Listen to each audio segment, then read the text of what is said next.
kwamba katika miaka kadhaa ambayo tunapata mvua za aina hii kumekuwa kukijitokeza matatizo ya aina hii, na haya hayajaanza sasa.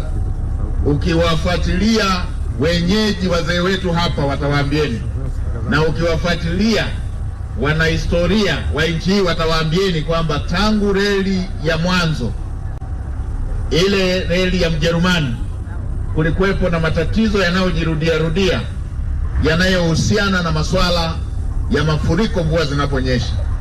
Sasa serikali ya awamu ya 6 ilipoona jambo la aina hii, imeanza kuchukua hatua za kushughulika na masuala ya mafuriko, ili maji yanayopita katika vijiji vyetu kuanzia kule usawa wa Kidunda kwenda mpaka Gulwe yawe kwenye mabwawa na yawe yanapita kwa kipimo ambacho hakitaleta madhara. Na hivi tunavyoongea, kule upande wa Kidunda tayari ujenzi umeshafikia 40% na zaidi. Na leo hii Daktari Samia Suluhu Hassan ametuma nusu ya serikali, tuko hapa.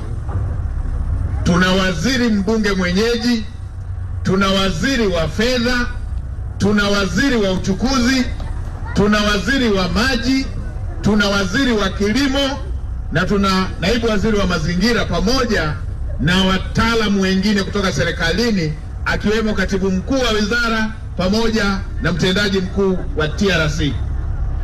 Tutakapotoka hapa, mbali na miradi ile ambayo tayari inaendelea, tumekubaliana tunaenda kujenga yale mabwawa 9 ambayo yakishajengwa yatafanya tatizo hili la mafuriko kuwa historia.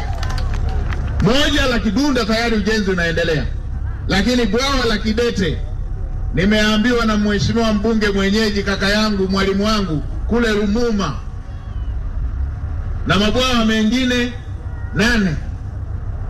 Lakini pamoja na sambamba na hayo, pia yatakapokamilika utafanyika ujenzi wa mabwawa mengine madogo madogo kwenye mito 5 ambayo inakusanya maji na yanaleta athari hizi. Kwa hiyo niwaambie wananchi wa Kidete pamoja na Wanakilosa na maeneo mengine yanayohusika, serikali haijalala, serikali iko kazini, na hivi tunavyoongea fedha za kujenga mabwawa haya zipo.